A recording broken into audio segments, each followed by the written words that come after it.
Jangan disetir oleh kebencianmu. Yang kita cela itu kan sesuatu yang kita benci. Kalau hidup kita isinya hanya kebencian-kebencian, ya kita akan susah adil.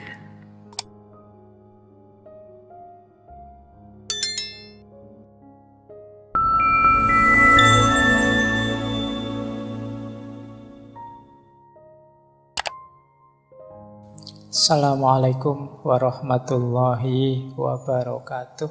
Bismillahirrahmanirrahim. Ada cerita juga. Suatu hari Imam Abu Hanifah ini membaca salah satu firman-Nya Allah surat Az-Zumar ayat 17-18. Fabashir ibadil ladzina yastami'unal qawla fayattabi'una ahsana. Maka berikanlah kabar gembira kepada orang-orang hamba-hambaku yang mendengarkan perkataan kemudian mengikuti yang paling baik di antaranya. Nah, ini hikmahnya ada di komentarnya Imam Abu Hanifah. Jadi setelah membaca ayat ini, Imam Abu Hanifah terus berdoa, ya Allah, barang siapa hatinya sempit karena kami, sesungguhnya hati kami luas untuknya. Nah, ini pelajaran luar biasa dari Imam Abu Hanifah. Jadi kita itu kan sering mungkin karena paham sesuatu, punya sedikit-sedikit wawasan tentang kebenaran, tentang kebaikan. Kemudian kita sampaikan pada orang lain, entah dengan cara apa. Alhamdulillah kalau orang yang menerima penyampaian kita itu seperti surat Az-Zumar tadi, mendengarkan perkataan, kemudian ikut yang baik. Yastami'unal qawla fayattabi'una ahsana. Tapi ada kalanya orangnya mungkin tidak mau menerima, mungkin malah marah-marah menyebut kita sok pinter, sok tahu dan lain sebagainya. Mungkin malah mensinisi kita, menyinyiri kita dan lain sebagainya. Nah, itu kadang-kadang kalau responnya begitu kan terus kita membalas itu, kita kan marah juga. Sudah diberitahu baik-baik, maksudku baik, niatku baik, kok tanggapannya begitu. Akhirnya terus jadi ini gegeran. Dari niat yang baik, hasilnya ternyata konflik. Nah, Imam Abu Hanifah memberi pelajaran. Ya Allah, barang siapa hatinya sempit karena kami, sesungguhnya hati kami luas untuknya. Jadi mungkin ada orang yang tidak suka kita, ada orang yang sempit hatinya mendengarkan yang kita omongkan, penyampaian kita, sempit hatinya melihat kesuksesan kita dan lain sebagainya. Itu kan orang yang hatinya sempit karena kami. Tapi saksikannya ya Allah, hati kami tetap luas untuknya. Aku tetap sayang padanya, aku tetap akan memaafkannya, aku tetap ingin kebaikan pada dirinya. Nah, itu namanya hati kami tetap luas untuknya. Jangan hati sempit kita balas juga dengan kesempitan hati kita. Sempit dibalas sempit, ya wassalam nanti. Akhirnya jadi konflik. Agama terus jadi beban seperti saya bilang tadi. Ndak. Kalau Imam Abu Hanifah, luaskan hatimu. Karena situasi itu kadang-kadang tidak berjalan persis seperti yang kita inginkan. Makanya beliau berdoanya, ya Allah, barang siapa hatinya sempit karena kami, sesungguhnya hati kami luas untuknya. Ini mungkin penting untuk kita hari ini di era medsos ini yang kita sering bertukar kata, bertukar nasihat, yang kadang-kadang tanggapannya tidak seperti yang kita inginkan. Jangan lupa hati kita harus tetap luas. Oke, meskipun begitu, ini hikmah selanjutnya. Kalau kita yakin dalam kebaikan dan kebenaran, semoga kita punya kesabaran dan keteguhan. Imam Abu Hanifah ini dikenal orangnya konsisten, teguh dalam kebenaran yang beliau ketahui. Nah, ada cerita, suatu hari beliau ini ada di Masjid Al-Khaif. Saat beliau di masjid itu, ada orang datang ke beliau bertanya tentang sesuatu. Beliau pun menjawab sesuai kebenaran yang beliau yakini. Nah, setelah beliau jawab, tiba-tiba ada orang bilang, "Kok jawabannya begitu, wahai imam? Padahal Al-Hasan berkata begini, tidak sama dengan yang sampean jawab." Abu Hanifah jawab, "Yo, Al-Hasan keliru menurut saya." Nah, setelah beliau ngomong gitu, tidak lama terus datang orang, marah-marah. Ini ceritanya wajahnya ditutupi. Memaki-maki Imam Abu Hanifah, "Wahai anak pezina, berani-beraninya engkau bilang Al-Hasan keliru." Setelah marah-marah, setelah maki-maki, terus dia pergi. Nah, ceritanya Imam Abu Hanifah ini ndak kaget, wajahnya biasa saja meskipun diteriaki orang, dimaki orang. Jadi setelah orangnya pergi, Imam Abu Hanifah bicara lagi, menegaskan lagi keyakinannya, "Demi Allah, menurutku Al-Hasan keliru. Yang benar Ibnu Mas'ud." Nah, ini jadi tipe orang yang tidak mudah diprovokasi, tidak mudah terhasut, sabar dan teguh dalam pendiriannya. Jadi dimaki-maki langsung di depannya, beliau tidak berubah, tidak masalah. Tapi beliau tidak terprovokasi dan juga tidak mengubah pendiriannya. Kalau mengubah pendiriannya berarti beliau penakut. Tidak, beliau tetap teguh dengan pendiriannya. Orangnya pergi tetap dia bilang, tetap menurut saya Al-Hasan yang salah dan Ibnu Mas'ud yang benar. Ini mungkin tentang satu masalah tertentu. Mungkin Al-Hasan di sini seorang tokoh yang mungkin dikagumi. Sehingga ketika ada yang mengkritik, ada yang marah. Tapi Imam Abu Hanifah tetap dengan sikapnya yang teguh, sabar, tapi juga tidak mudah terprovokasi. Ini juga menurut saya pelajaran yang penting dalam kita menjalani hidup hari ini yang berseliweran caci maki, tidak sekedar kritik, berseliweran kritikan-kritikan pedas, kadang tidak mengarah, kritik yang tidak mencerdaskan tapi kritik yang menghancurkan. Nah, itu sikap-sikap seperti yang dilakukan oleh Imam Abu Hanifah ini menurut saya penting bagi kita untuk dipedomani. Baik, sekarang kita lanjutkan dengan nasihat-nasihat beliau. Jadi kalau tadi kan hikmah-hikmah dari beberapa fragmen kehidupan beliau. Sekarang kita lanjutkan dengan nasihat-nasihat beliau. Yang pertama, ini nasihat beliau kepada murid utama beliau, Yusuf bin Khalid As-Simani.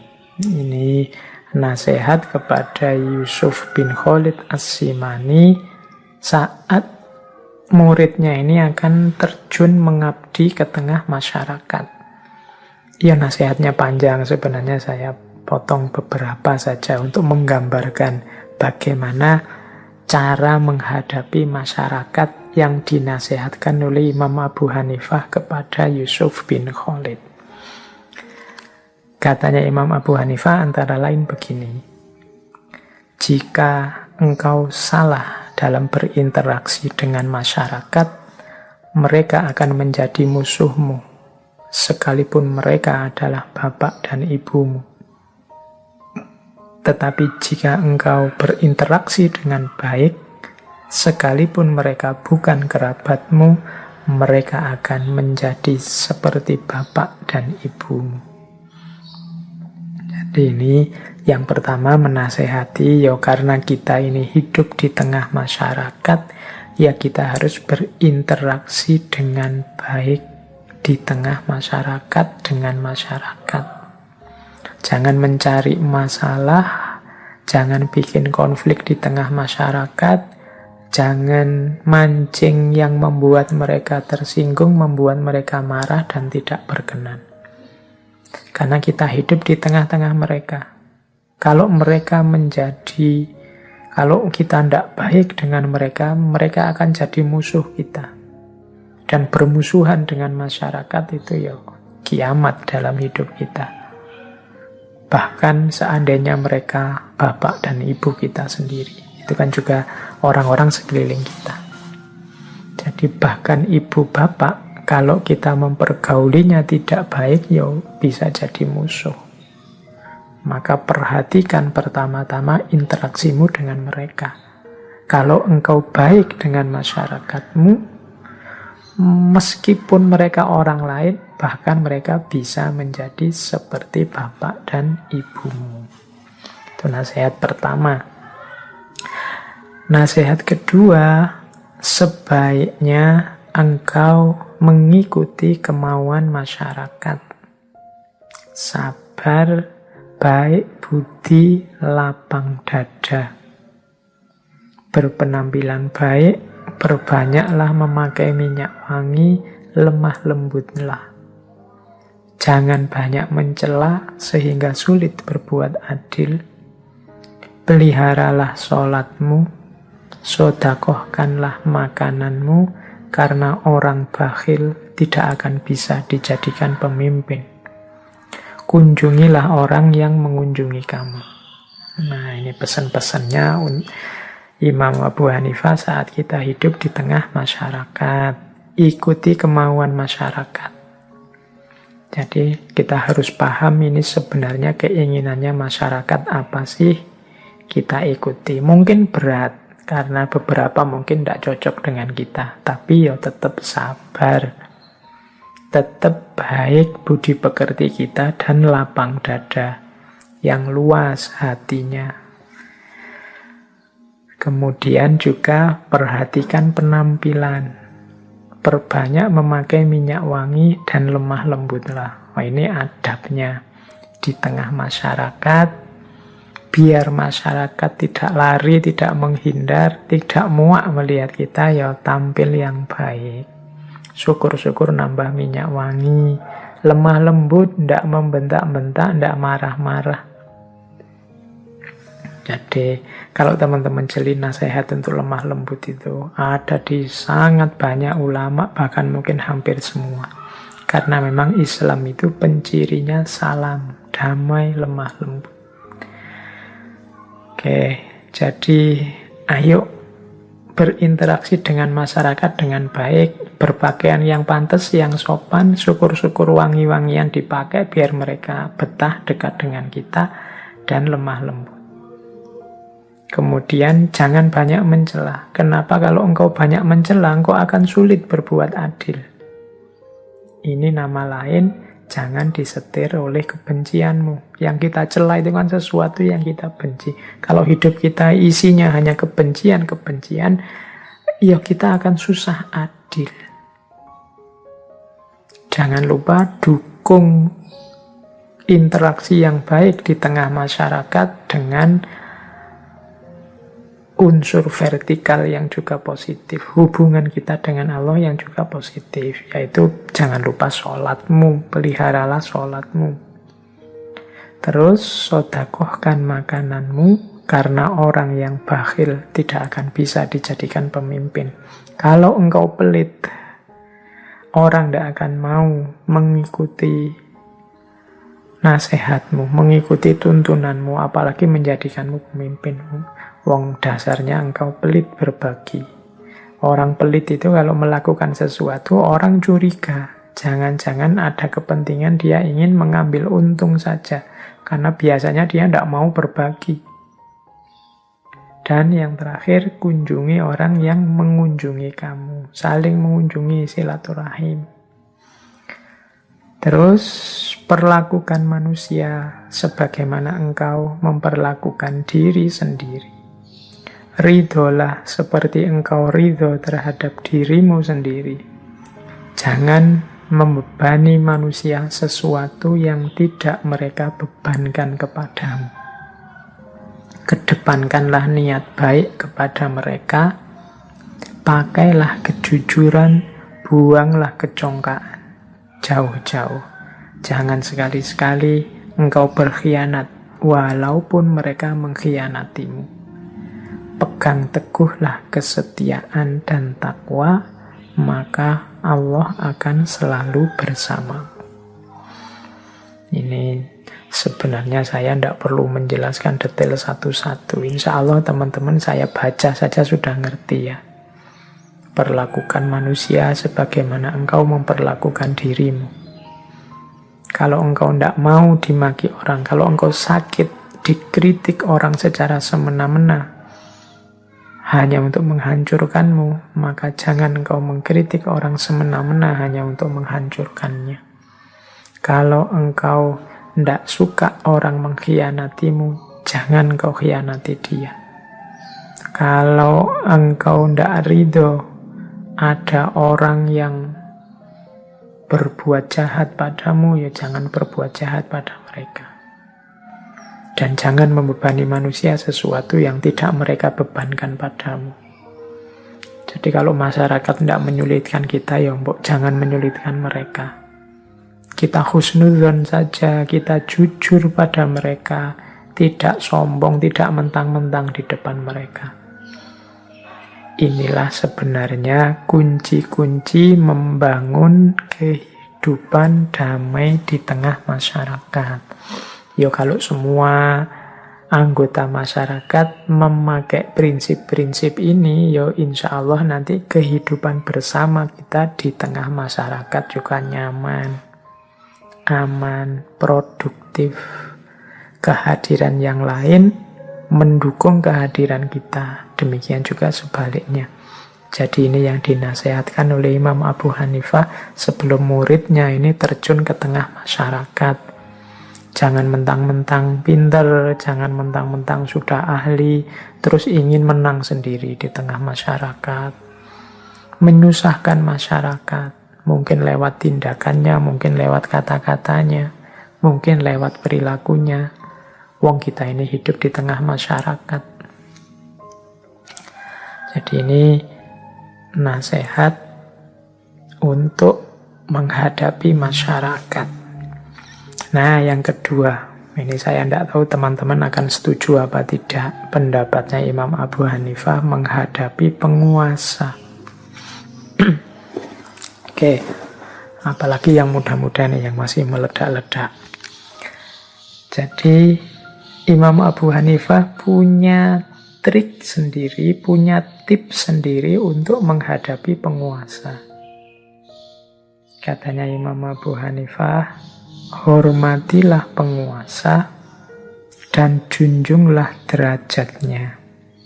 Jangan bohong kepadanya, tapi juga jangan mendatanginya setiap saat jika tidak ada keperluan mendesak terkait dengan perkara ilmu. Sebab jika engkau terlalu sering mengunjungi penguasa, dia akan meremehkanmu dan kedudukanmu akan mengecil di matanya. Jadi ya kita patuhi penguasa, wong mereka juga ulil amri yang katanya Al-Quran juga harus kita patuhi. Kita tidak curang, kita tidak bohong di depan penguasa, kita hormati, kita junjung derajatnya. Tapi katanya Imam Abu Hanifah, jangan sering-sering datang, jangan sering-sering menghadap. Jadi kalau tidak ada keperluan mendesak, menjauh saja dari penguasa. Keperluan mendesak itu ya keperluan yang berhubungan dengan ilmu, bukan berhubungan dengan harta atau kepentingan yang lain. Jadi bukan kita ini maksudnya murid-muridnya ya, berarti para ulama. yang mendatangi mereka. Ya kalau butuh ya mereka yang mendatangi kita. Kecuali memang ada yang urgent sekali urusan dengan ilmu. Mungkin ada kebenaran yang dilanggar. Atau mungkin ada hal-hal dalam ilmu yang tidak ditunaikan. Boleh menghadap. Mengapa sih jangan sering-sering menghadap? Karena kalau engkau sering mengunjungi penguasa, dia akan meremehkanmu. Kedudukanmu akan kecil di matanya. Yo kita, yang para ulama maksudnya, bukan saya. Ini atas nama Imam Hanafi. Kalau kita sering menghadap penguasa itu yo kita akan mengecilkan kedudukan kita sendiri. Dia akan meremehkan kita seolah-olah kita yang butuh mereka, padahal harusnya mereka yang butuh kita, para ulama. Nah ini nasihatnya Imam Abu Hanifah. Apa ndak boleh ketemu penguasa? Boleh, ini ya jangan sering-sering. Dan kalau bisa ya ketemu itu untuk urusan yang eksistensial, urusan yang penting. Ya urusan ilmu yang jelas yang paling penting. Terus ini yang pertama ya, untuk yang teman-teman muda, ini kan elit-elit intelektual, calon-calon ulama. Yang kedua, tentang penguasa. Jika engkau melihat penguasa melakukan sesuatu yang tidak sesuai dengan pendapat yang engkau anut, katakanlah itu padanya seraya tetap menjaga sikap loyalmu kepadanya. Sebab ia memiliki kekuasaan yang lebih tinggi daripadamu. Jadi nanti akan ada momen ketika yang dilakukan oleh penguasa menurut kita ndak cocok, ndak benar, keliru itu. Ya tentu saja ndak boleh diam saja. Jadi kita harus mengingatkan wong keliru, tapi ingatkan secara baik sambil tetap tunjukkan bahwa engkau masih loyal kepadanya. Tidak dalam rangka ingin meruntuhkan dia atau menjatuhkan dia, enggak. Tapi dia melakukan sesuatu yang keliru yang harus diingatkan. Imam Abu Hanifah memberi contoh. Engkau bisa berkata kepadanya seperti ini. Saya tetap loyal kepadamu, wahai Sultan, dalam hal-hal di mana engkau memiliki kekuasaan atasku.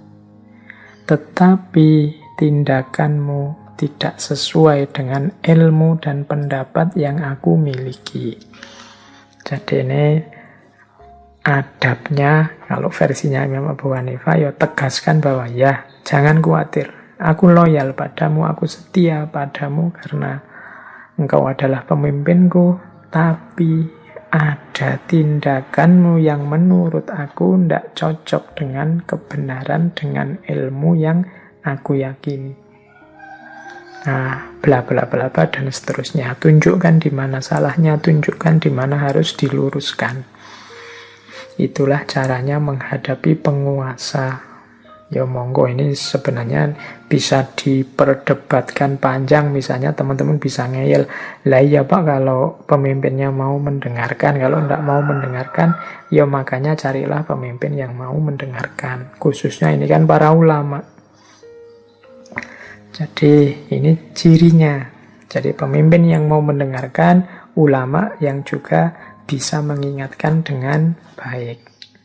Tidak sekedar marah-marah, tidak sekedar merusak-merusak, tapi punya strategi.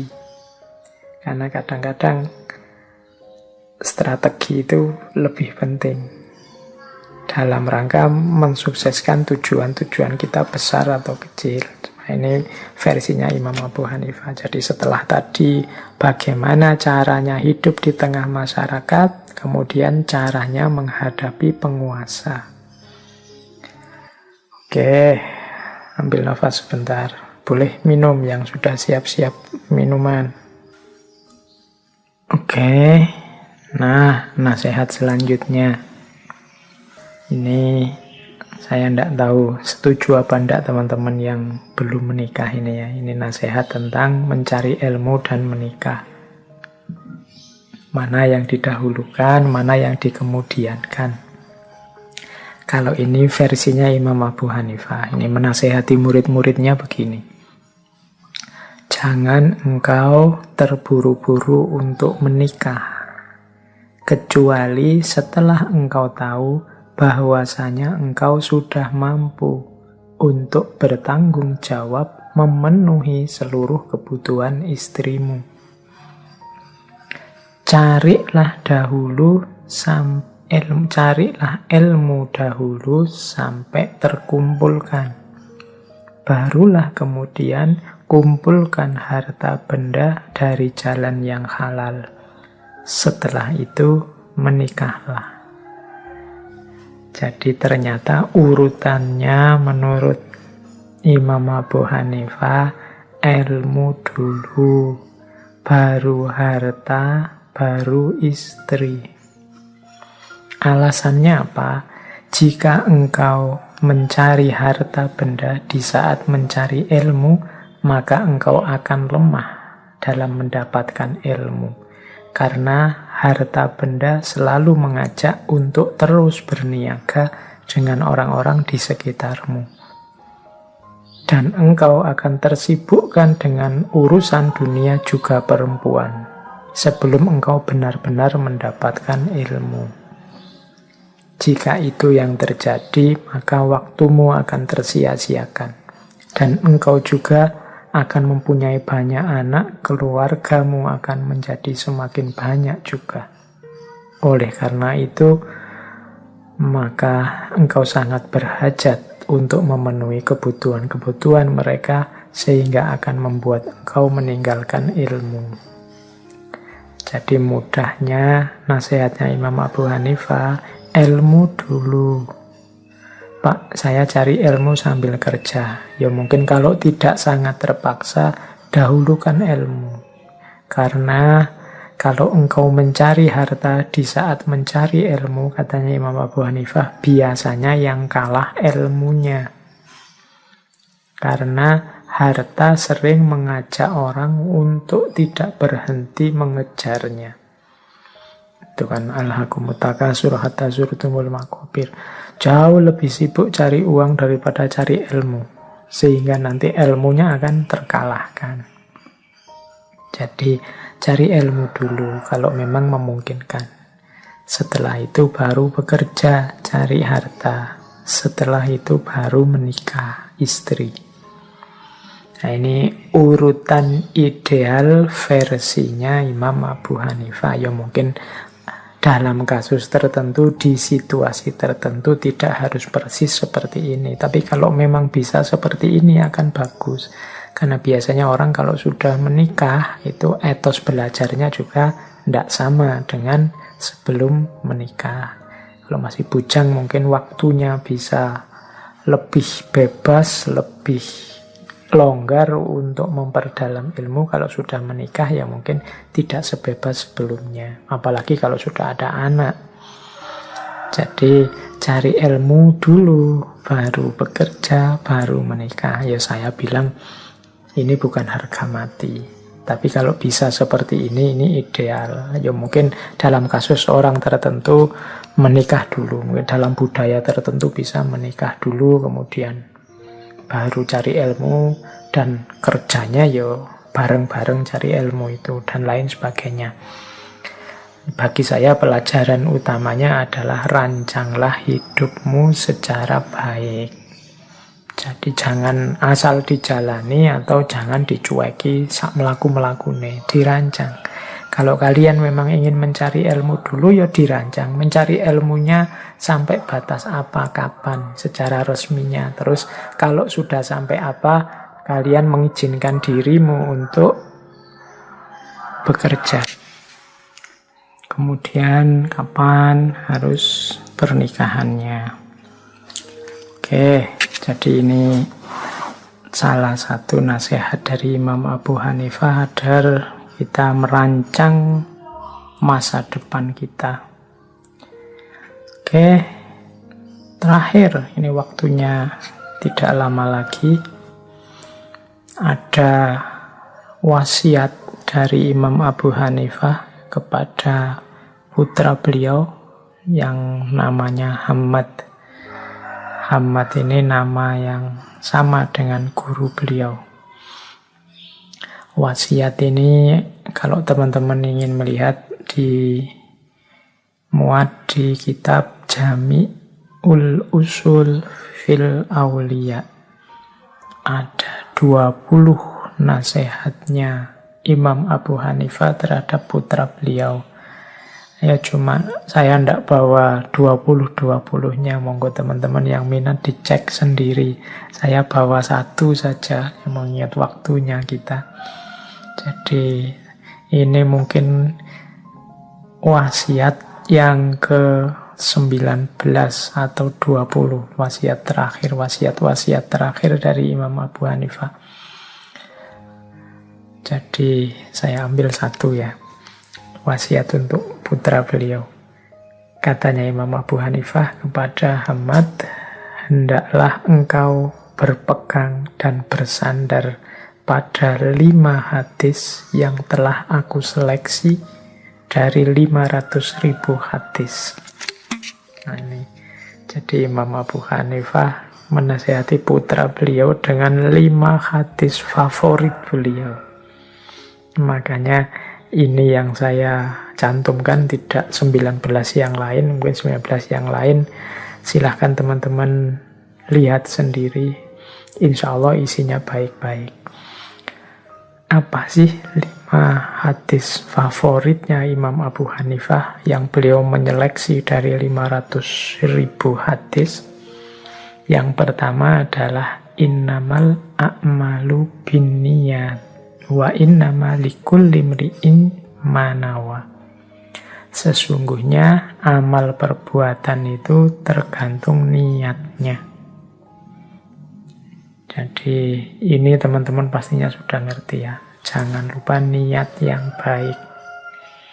Dalam hidup kita ada banyak aktivitas, ada banyak kegiatan. Kegiatan itu bisa bernilai ibadah, bisa bernilai sekedar capek, bisa bernilai hasil duniawi, bisa bernilai dan macam-macam. Semuanya kuncinya di niat. Nanti itu hadisnya sebenarnya panjang, termasuk ya barang siapa. Kalau niatnya hanya dunia, ya hanya itu saja yang diperoleh. Kalau niatnya hanya perempuan untuk dinikahi, mungkin ya hanya itu saja yang diperoleh. Kuncinya tetap ada pada niat. Maka bersihkan pikiran, apapun aktivitas, nawaitunya harus nawaitu yang terbaik. Apa sih nawaitu yang terbaik itu? Ya selalu lillahi ta'ala. Jadi puncaknya niat itu selalu lillahi ta'ala. Maka innamal a'malu binniyat. Begitu kita lillahi ta'ala, insya Allah nanti buahnya amal kita tidak hanya hasil kalkulasi duniawi konkret, tapi juga di situ ada manfaat, ada barokah, ada ridho dari Allah. Jadi yang pertama ini favoritnya Imam Abu Hanifah yang dinasihatkan kepada putra beliau. Yang kedua, min husni islamil mar'i tarkuhu ma la ya'ni. Di antara ciri kebaikan Islamnya seseorang adalah meninggalkan apa-apa yang tidak ada gunanya, tidak ada urusannya dengan dirinya. Jadi hadis ini dinasihatkan oleh Imam Abu Hanifah kepada putra beliau untuk mengingatkan putranya, mungkin ya dengan kata lain, wahai anakku, jangan disibukkan oleh hal-hal yang tidak ada gunanya. Muslim yang baik itu meninggalkan apa-apa yang tidak ada gunanya. Tidak ada gunanya saja jangan, apalagi yang jelek-jelek. Jadi tarkuhu mala yakni, tidak ada gunanya, tidak ada manfaatnya, mungkin ya tidak ada hubungannya dengan dirinya untuk peningkatan kualitas dirinya dan lain sebagainya. Jadi tarkuhu mala yakni. Kita itu kan sering hari ini sibuk, capek, hilang pikiran, hilang tenaga untuk hal-hal yang sebenarnya tidak secara langsung ada manfaatnya untuk kita. Tarkuhu mala yakni. Capek mengembangkan konflik, capek mencari kesalahannya orang lain, capek menunggu kejatuhan orang yang kamu benci dan lain sebagainya. Maka yuk ditinggal yang tidak ada gunanya, ngapain. Hidup kita isi dengan yang manfaat-manfaat. Yang ketiga,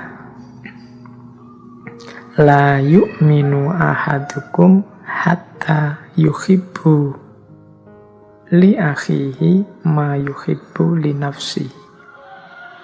Tidak beriman seseorang di antara kalian sampai dia mencintai saudaranya seperti mencintai dirinya sendiri. Oh, ini kalimatnya agak dahsyat. La yu'minu, tidak beriman. Jadi kalau kita tidak mencintai saudara kita seperti kita mencintai diri kita sendiri, iman kita dipertanyakan. Ya mudahnya penjelasannya seperti tadi. Kalau kita tidak mau disakiti, jangan menyakiti orang lain. Karena menyakiti orang lain menunjukkan kita tidak cinta pada orang lain. Kenapa kita tidak mau disakiti? Karena kita cinta pada diri kita. Kalau tidak mau dirimu dicaci, ya jangan mencaci orang lain. Karena apa kamu tidak mau dicaci? Karena kan kau cinta sama dirimu. Maka perlakukan hal yang sama kepada orang lain. Kalau tidak mau dicubit, ya jangan nyubit. Tidak mau dipukul, jangan mukul. Tidak mau dicaci maki, jangan mencaci maki. Tidak mau dihasuti orang, tidak mau difitnah orang, jangan menfitnah.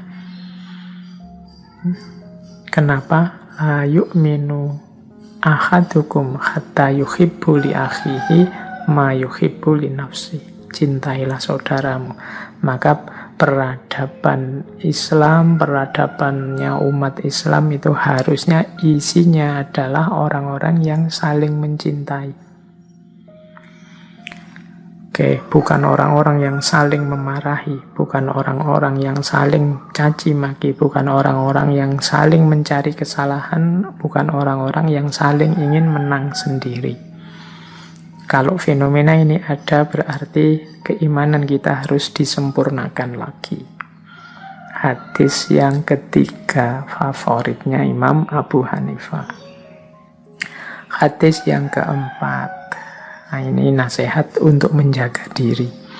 Innal halala bayyinun wa innal harama bayyinun wa bainahuma umurun mutasyabihat mustabihat. La ya'lamuhunna katsirum minan nas. Famanittaqas syubuhat istabarra lidinihi wa irdihi. Wa man waqa'a fis syubuhat waqa'a fil haram. Karra'i yar'a haulal hima yushiku ayarta'a fi. Ala wa inna likulli malikin hima. Ala wa inna himallahi maharimuhu. Ala wa inna fil jasadi mudghotun idza soluhat soluhal jasadu kulluhu wa idza fasadat fasadal jasadu kulluhu. Ala wa hiyal qalb. Jadi kalau diterjemahkan, sesungguhnya yang halal telah jelas dan yang haram juga telah jelas. Ada juga yang tidak jelas, bainahuma umurun mustabihat, hal-hal yang tidak jelas. Jadi yang pasti halal itu jelas, yang pasti haram jelas. Di antara keduanya ada yang tidak jelas, mana halal, mana haram. La ya'lamuhunna katsirun minan nas. Banyak orang tidak tahu. Nah, menyikapinya gimana? Barang siapa hati-hati terhadap yang tidak jelas ini, maka agamanya dan kehormatannya akan selamat. Tapi barang siapa yang nekat saja nabrak yang tidak jelas, kemungkinan dia akan masuk ke dalam hal yang haram karena tidak hati-hati. Karro'i yar'a haulal khimah, seperti seorang penggembala yang menggembala di tepi jurang. Dikhawatirkan akan terjatuh ke dalamnya.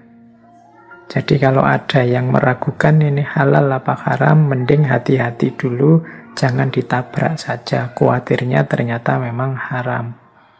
Seperti kalau kita menggembala di pinggir jurang, ya untuk hati-hatinya minggir saja dulu, jangan nekat.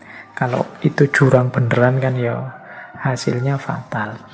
Ala wa inna likulli malikin khimah, sesungguhnya setiap pemilik itu punya jurang-jurangnya, dan jurang-jurangnya Allah itu yang haram-haram. Oke, intinya yang belakang ini yang populer sekali. Sesungguhnya dalam jasad kita ada segumpal daging yang jika segumpal ini baik, maka seluruh tubuh kita, seluruh hidup kita akan baik. Tapi kalau dia rusak, maka seluruh hidup kita juga rusak. Ala wahyal qalb, dan itu adalah kolbu kita. Jadi ini dijelaskan panjang lebar kalau teman-teman belajar di tasawuf, bagaimana vitalnya, bagaimana pentingnya qalb ini. Jadi ini hadis yang keempat tentang hati-hati biar tidak terjatuh dalam keharaman. Kemudian juga untuk menjaga hati kita agar selalu baik, selalu soleh. Karena disitulah kuncinya hidup kita. Yang terakhir, yang kelima, al-muslimu man salimal muslimuna min lisanihi wa yadihi. Jadi muslim yang sejati itu adalah orang yang umat Islam yang lain merasa aman dari mulutnya dan dari tangannya. Jadi hadis ini memberikan parameter pada kita. Kalau teman-teman tanya, aku ini muslim yang baik apa enggak sih? Di antara parameternya adalah coba dicek. Orang lain itu merasa aman enggak dari mulut kita dan dari tangan kita. Nah, kalau mereka aman, mau dekat-dekat dengan kita, tidak mungkin kita menyakiti dia baik lewat mulut atau lewat tangan kita. Ya insya Allah kita muslim yang baik. Nah, hari ini kan kadang-kadang mungkin karena kita suka menjelek-jelekkan orang, atau suka mencaci orang, atau suka memfitnah orang, itu kan berarti orang tidak aman dari lisan kita, sehingga mereka terus menjauh dari kita. Misalnya, jangan deket-deket itu kalau ngomong nyelekit, jangan deket-deket dia kalau maki-maki membuat kita tersinggung dan lain sebagainya. Itu berarti tidak salimah, orang muslim yang lain tidak aman dari mulut kita, apalagi dari tangan kita, disakiti, dipukuli, dirusak dan lain sebagainya.